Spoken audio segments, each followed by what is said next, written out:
여러분, 사람은 만남에 크게 5가지 유형이 있다고 이야기를 합니다. 첫 번째 만남의 유형은 생선과 같은 만남입니다. 시간이 지나면 이 비린내가 나는 만남이죠. 두 번째 만남은 지우개와 같은 만남입니다. 금방 그 사람과 만났는데도 불구하고 조금만 시간이 지나면 곧 이내 희미해지는 만남입니다. 세 번째는 건전지와 같은 만남입니다. 힘이 있을 때는 함께 하다가 힘이 빠지면 떠나버리는 만남입니다. 네 번째는 꽃과 같은 만남이 있습니다. 아름답게 꽃 피어 있을 때는 환호하고 기뻐하고 함께 하다가 시간이 지나고 꽃이 시들어 버리면 이내 그 사람을 떠나버리는 만남을 꽃과 같은 만남이라고 얘기를 합니다. 마지막 5번째, 손수건과 같은 만남이 있습니다. 힘들 때는 땀을 닦아주고 어렵고 지치고 마음이 답답하여 슬플 때는 눈물을 닦아주는 소중한 만남입니다. 여러분, 요즘 어떤 만남을 하고 계십니까? 사람은 각자마다의 만남이 있습니다. 오늘 우리는 이 자리에서 예수님을 만나기 위해서 왔습니다. 사람은 누구를 만나느냐에 따라서 인생이 달라진다고 말을 합니다. 세상에는 여러 가지 유형의 만남이 있지만 그 중에서 가장 소중하고 귀중한 만남이 있다면 그것은 아마 예수님과의 만남일 겁니다. 저는 오늘 여러분들이 이 자리에서 손수건과 같은 예수님과의 만남을 꼭 하셨으면 좋겠고, 힘들 때는 땀을 닦아주시는, 힘들고 지쳐서 낭망하여 좌절할 때는 우리의 눈물을 닦아주시는 예수님과의 아름다운 만남이 있기를 주님의 이름으로 축복합니다. 아마 혹시 세상에서 성공하는 여러 가지 조건에 대해서 여러분이 많이 들어보셨을 거예요. 시중에 많은 책도 나와 있고 많은 블로그에도 나와 있지만 제가 한 글을 보고 감동이 되어서 여러분들에게 한번 나눠드리려고요 합니다. 사람이 세상에서 성공하는 6가지 조건이 있다고 이야기를 합니다. 그것이 쌍기역으로 성공의 6가지 비결을 이야기를 했는데요. 첫 번째가 꿈입니다. 꿈은 사람에게 반드시 필요한 것이죠. 그래서 꿈꾸는 자에게는 성공할 확률이 많습니다. 두 번째는 끼입니다. 끼는 좀 쉽게 얘기하면 재능이죠. 자신이 가지고 있는 재능을 발산하고 그것을 잘 발휘해낸다면 다른 사람에 비해서 성공할 수 있는 확률이 훨씬 높습니다. 세 번째는 꾀입니다. 꾀. 요즘 많은 사람들, 여러분, 지름길이 있으면 수단과 방법을 가리지 않고 이 꾀를 내서 먼저 가려고 하는 사람들이 정말 많아요. 그래서 세상에서는 이 우둔하고 우직한 곰 같은 사람보다는 이 꾀를 낼 수 있는 여우 같은 사람을 좋아합니다. 네 번째는 깡입니다. 깡. 아마 남자분들은 어렸을 때 싸우면서 많이 들어보셨을 얘기인데 용기죠. 용기. 자신이 가지고 있는 많은 것들에서 부족하지만 용기를 내서 힘을 내서 오뚜기같이 살아가는 사람, 그런 사람을 일컬어서 성공할 수 있는 확률이 높다라고 세상이 얘기를 합니다. 5번째는 끈입니다. 끈은 인맥을 얘기해요. 올해 저희가 뉴스에서 많이 핫 이슈가 돼서 나왔던 화제되는 사건들이 대부분 다 이 끈에 대한 얘기입니다. 인맥에 대한 얘기입니다. 누가 더 인맥을 많이 가지고 있는가, 그 인맥을 따라서 많은 사람들이 죄를 짓고 이 부정과 부패를 범했던 일들이 올해 참 많았습니다. 6번째는요, 꼴입니다. 이 꼴은 외모입니다. 여러분, 우리나라만큼 외모 지상주의가 많은 나라가 없어요. 현재 모습을 버리고 다시 태어나려고 하는 사람들의 노력이 얼마나 많은지 모릅니다. 제 주변에도 내면을 가꾸기보다 이 외면에 대한, 외모에 대한, 이 꼴에 대한 관심이 많은 사람들이 정말 많습니다. 이렇게 세상은 꿈, 끼, 꾀, 깡, 끈, 꼴이라는 이 6가지의 비결을 가지고 있는 사람들이 성공할 확률이 높다고 얘기합니다. 그런데 이런 것이 없는 사람들을 세상에서는요, 꽝 같은 인생이다 라고 이야기를 해요. 아마 이 자리에도 내 인생은 꽝이다 라고 생각하는 분들이 계실 거예요. 왜 내가 이렇게 살아가는가?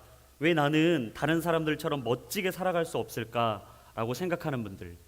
하지만 하나님께서는 오늘 이런 우리를 보시면서 꽝이다 라고 말씀하시지 않고요, 있는 모습 그대로 우리를 보시면서 꽃이다 라고 이야기를 합니다. 사람마다 좋아하는 꽃이 있겠지만 사실 모든 꽃은요 다 아름답습니다. 허리가 휜 할미꽃에서도, 투박한 호박 곁에서 피어난 호박꽃에서도 저마다의 묘한 매력을 느낄 수가 있는 거죠. 그래서 꽃은 사계절을 가지고 있습니다. 겨울의 정적을 깨고 나온 매화 같은 아름다움, 여름날의 이름 모를 들꽃처럼 뜨거운 마음, 높아진 가을 하늘과 겨루듯 고개를 든 들녘의 코스모스처럼 아름답게 고개를 숙인 꽃, 겨울날 찬바람에도 겹겹이 포갠 동백꽃처럼 어느 것 하나도 꽃은 눈부시지 않은 꽃이 없습니다. 이 세상에 존재하는 모든 꽃은 아름답습니다. 우리 모두는 하나님께서 이 땅에 심겨놓으신 꽃입니다. 그래서 우리 모두에겐 본연의 아름다움이 있어요. 오늘 우리가 꽝이라고 생각하는 인생 같지만 하나님은 오늘도 우리를 바라보시면서 꽃이라고 불러주세요. 한번 우리 자신에게 한번 이렇게 얘기해 보겠습니다. 나는 꽃입니다. 여러분 어색하지 마시고 다시 한번 여러분에게 얘기해 보세요. 나는 아름다운 꽃입니다. 여러분 덴마크 철학자 키에르 케고르가 이런 말을 했습니다. 죽음에 이르는 병이 있는데 그것은 절망이라는 병이다. 여러분 얼마나 많은 이 시대의 젊은이들이 이 절망이라는 병에 시들어 가다가 시름시름 앓고 죽어가는지 모릅니다. 우리는 오늘도 무의식 중에 이런 말을 자주 해요. 나는 상처받았다. 누구 때문에 상처받았다. 이 회사 때문에 상처받았다. 이런 일을 겪어서 상처받았다. 누구 때문에 살 수가 없다.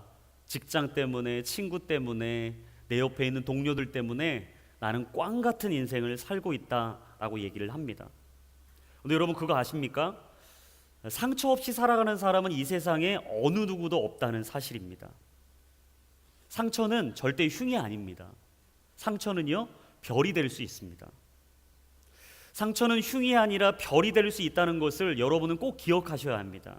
왜냐하면 우리 인생의 상실은요 잃는 것이 아니라 또 다른 것을 얻을 수 있는 기회를 제공하기 때문이에요. 상실은 또 다른 주어짐을 깨닫게 하는 기회입니다. 상실을 통해 우리가 깨닫는 것이 무엇입니까? 현재 나에게 있는 것에 대한 소중함이에요. 여러분 가족에 대한 소중함을 우리가 평소에는 모르다가 가족을 잃어버리면 가족이 소중하다는 걸 깨닫습니다. 나를 지지하고 응원해주는 친구가 소중하다는 걸 모르다가 그 친구가 내 곁을 떠나면 친구의 소중함을 깨닫는 거예요. 이 직장이 얼마나 소중한가라는 것을 미처 우리 안에 모르고 있다가 직장을 잃어보면 직장이 얼마나 소중한지를 깨닫게 됩니다. 로마 시대 뛰어난 정치가였던 율리우스 카이사르라는 사람은 이런 말을 했어요. 인간은 보고 싶은 것만 본다. 인간은 본능적으로 자기가 보고 싶은 것만 본다는 거죠. 내게 보여지는 것만을 본다는 것입니다. 여러분 그러나 인간은요 보고 싶은 것을 볼 때 바뀌는 게 아니라 봐야 할 것을 볼 때 바뀝니다. 한마디로 내가 보고 싶은 것만을 보는 것이 아니라 꼭 보아야 할 것을 볼 때, 우리가 태어나서 꼭 보아야 할 것을 볼 때 우리는 인생을 바뀌어서 살 수 있다라는 사실이에요.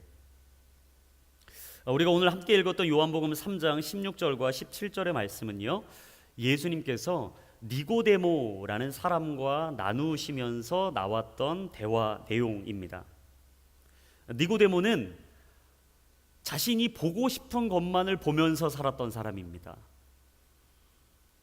꼭 보아야 할 것을 보며 살았음에도 불구하고 자신이 보고 싶었던 것만을 보며 살았던 사람이 니고데모였어요. 근데 이 사람이 누구냐? 요한복음 3장 1절과 2절에 보면 이렇게 나옵니다. 우리 한번 한 목소리로 같이 읽어보겠습니다. 시작.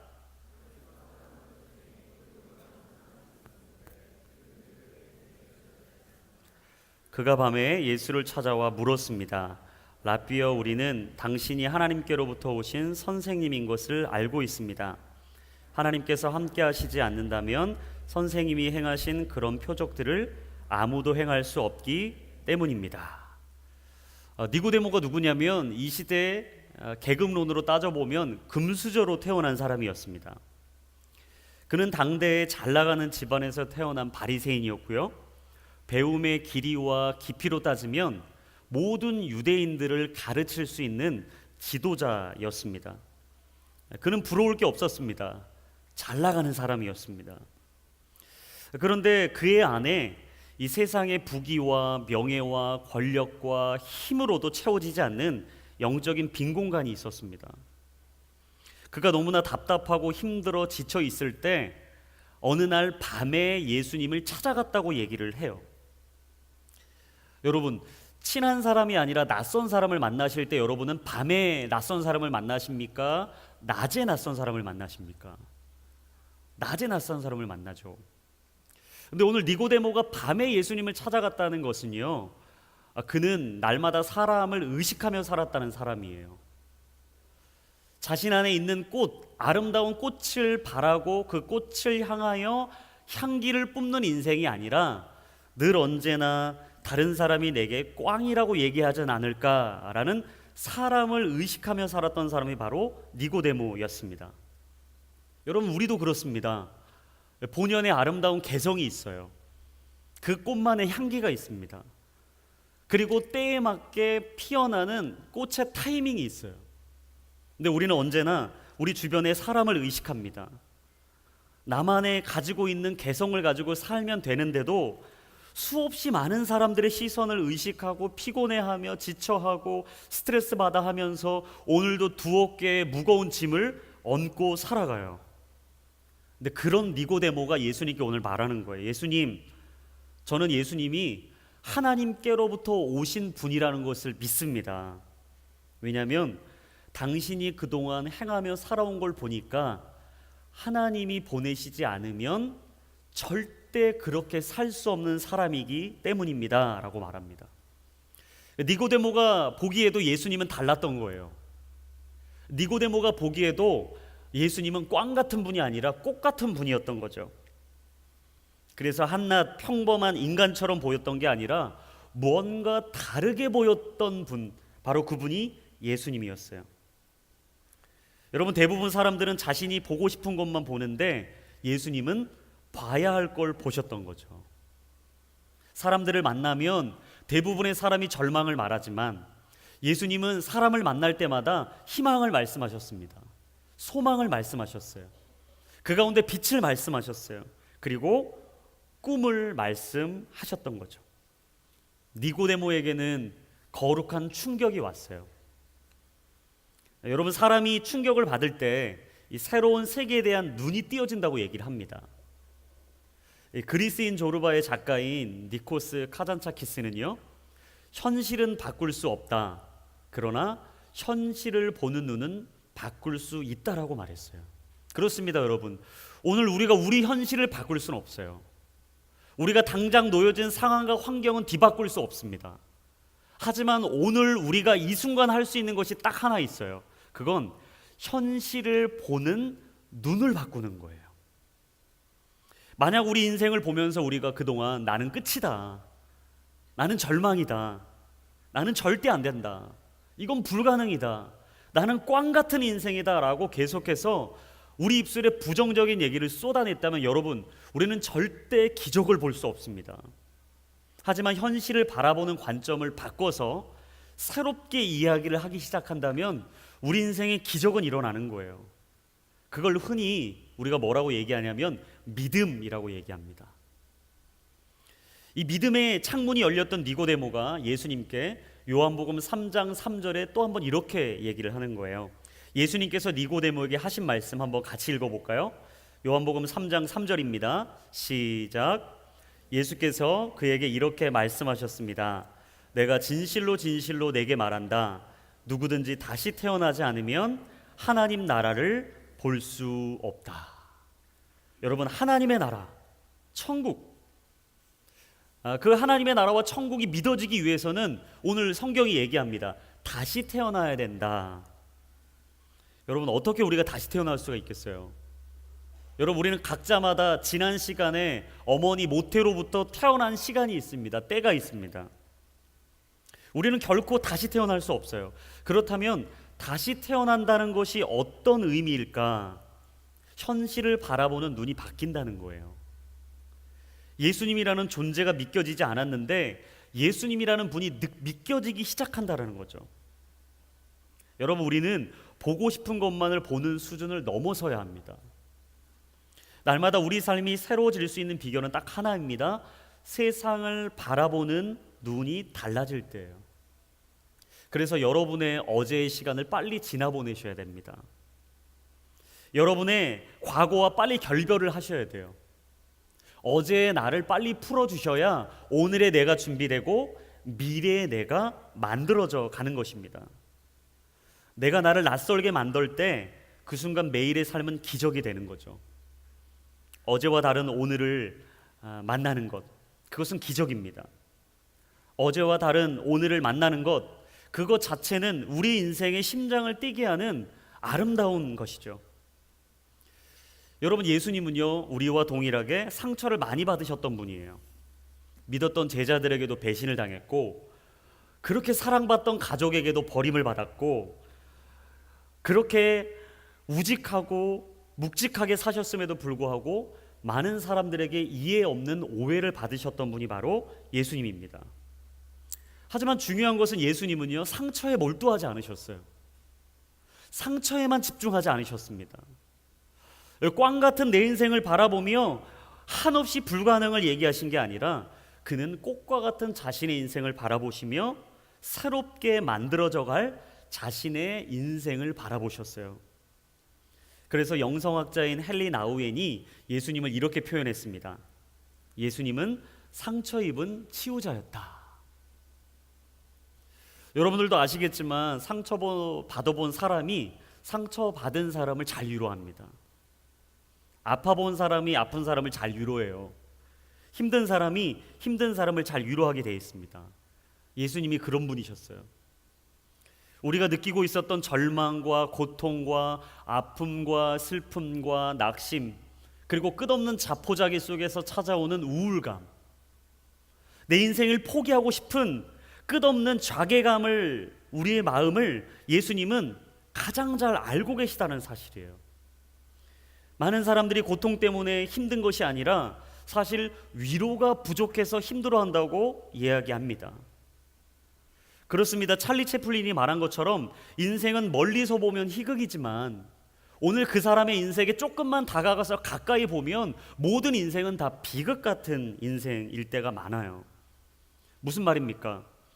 인생에 대해서 일반적으로 정의하는 것과 실제의 삶은 엄연한 온도 차이가 있다는 거예요. 오늘 우리가 그렇게 바라는 인생과요, 오늘 우리가 살아내야 할 인생에는 엄연한 온도 차이가 있어요. 갭이 있다는 거예요. 아마 이 자리에 계신 분들 중에 어떤 분은 여름을 보내면서 따뜻한 온기를 가지고 오신 분도 계시고, 지금 나의 인생은 겨울이다, 너무나 차갑다, 찬바람이 분다, 비바람이 분다, 눈이 내리고 있다, 차가운 온도의 인생을 느끼고 계신 분이 계실 것입니다. 하지만 여러분, 인생의 온도는요 시시각각 바뀝니다. 어제 우리가 찬바람이 부는 겨울을 보냈다고 오늘 또 겨울을 보내란 법은 없어요. 오늘 우리가 겨울을 보내고 있지만 앞으로 미래가 우리 인생의 겨울일 거라고 확신할 수 없습니다. 여러분, 우리 몸에 이상 신호가 오면 누구를 찾아가야 되죠? 병원을 가서 의사를 만나야 돼요. 제가 지난 한 주 동안 몸이 많이 안 좋아서 병원에 갔어요. 근데 그 의사 선생님이 저에게 처방을 내려주더라고요. 당신은 A형 독감입니다. 제가 건강한 사람인데 처음으로 태어나서 A형 독감이라는 걸 걸려봤어요. 주사를 맞으라고 해서 주사를 맞았습니다. 수액을 맞고 가라고 해서 누워서 맞았어요. 그리고 약을 처방해 주더라고요. 병원을 다녀와서 의사를 만나고 오니까 제 몸이 한결 가벼워지는 걸 느꼈어요. 여러분, 우리 인생의 의사가 되시는 분이 누구냐면 예수님이세요. 우리가 질병이 들었다면 그 의사 대신 예수님을 만나야 돼요. 그분을 만나서 처방을 받아야 돼요. 그리고 그 처방받은 것을 가지고 우리가 오늘도 그 삶을 살아내야 돼요. 근데 예수님이 오늘 우리에게 뭐라고 말씀하시냐면 누가복음 5장 31절과 32절에 이렇게 얘기하십니다. 우리 같이 한번 읽어보겠습니다. 시작. 예수께서 그들에게 대답하셨습니다. 건강한 사람에게는 의사가 필요 없고 병든 사람에게만 의사가 필요하다. 나는 의인을 부르러 온 것이 아니라 죄인을 불러 회개시키러 왔다. 여러분, 예수님께서 오늘 누굴 위해 오셨다고요? 병들어 있는 우리를 위해 오셨다. 죄책감에 빠져서 우울함 속에 한없이 나의 미래를 근심과 걱정과 염려로 보내고 있는 우리를 위해 오셨다. 여러분, 우리가 예수님이 오신, 이 땅에 오신 성탄의 예배를 드리고 있습니다. 아마 이 자리에는 오랜 시간 동안 예수님을 믿어오신 분도 계시고요, 예수님을 믿은 지 얼마 안 되신 분도 계실 거고요, 오늘 처음 친구랑 가족과 이 자리에 오신 분도 계실 수 있어요. 저는 오늘 이 자리에 한 분이라도 처음 예수님을 알고 싶으신 분이 계시다면 예수님은 의사시라고 말씀드리고 싶습니다. 우리의 육신의 질병을 낫게 해주는 의사가 우리에게 꼭 필요한 것처럼 우리의 영혼의 빈 공간을 채워주고 우리 영혼의 질병을 치유해 주실 분은 오직 예수 그리스도 한 분뿐이십니다. 그분은 오늘 우리에게 회개하라고 얘기하세요. 그러면 너에게 구원이 임할 것이다. 다른 말로 영원한 생명을 얻을 것이다. 천국에 가게 될 것이다. 영혼은 빛을 만날 때 비로소 평안해집니다. 숨이 턱턱 막힐 정도로 바람이 세차게 몰아쳐도요, 꽃은 때가 되면 꽃망울을 터뜨리고 개화하게 돼 있습니다. 이것이 생명의 신비이고 감사가 넘치는 일이죠. 이미 핀 꽃들에게 꽃샘 바람이 만만하지 않은 것처럼 아마 우리 인생에 불어오는 겨울바람이 만만치는 않을 거예요. 인생의 행복을 추구하며 끝없이 세상에 있는 꿈을 찾아서, 끼를 찾아서, 꾀를 가지고 끈을 찾아서 끝없이 우리에게 있는 것을 가지고 여러분이 살아가시지만, 여러분, 언제나 세상은 그 모든 것이 갖춰지지 않으면 우리에게 꽝이라고 이야기를 합니다. 인간의 행복을 시샘하는 바람은 심술궂죠. 그래서 오늘 우리가 꽃을 피운다는 것은 언제나 힘겹고 어려운 싸움을 해야 합니다.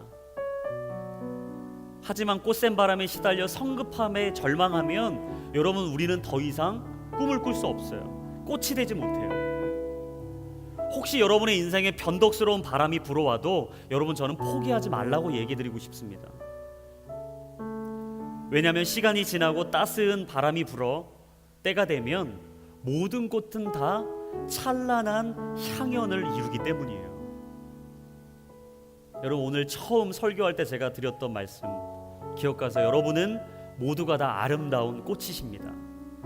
그리고 각자의 개성과 아름다운 그 아름다움을 소유한 꽃이라는 걸 여러분들이 기억하셨으면 좋겠어요. 오늘 나누었던 요한복음 3장 16절 17절 말씀, 하나님께서 세상을 이처럼 사랑하셔서 외아들을 주셨으니 이는 그를 믿는 사람마다 멸망하지 않고 영생을 얻게 하려는 것이다. 하나님께서 자신의 아들을 세상에 보내신 것은 세상을 심판하시려는 것이 아니라 그 아들을 통해 세상을 구원하시려는 것이다. 심판이 아니라 세상을 구원하기 위해 오신 예수님, 이 땅의 멸망이 아니라 영원한 생명을 위해 오신 예수님. 여러분, 인생은 시작이 있으면 끝이 있습니다. 시간은 정해진 방향이 있습니다.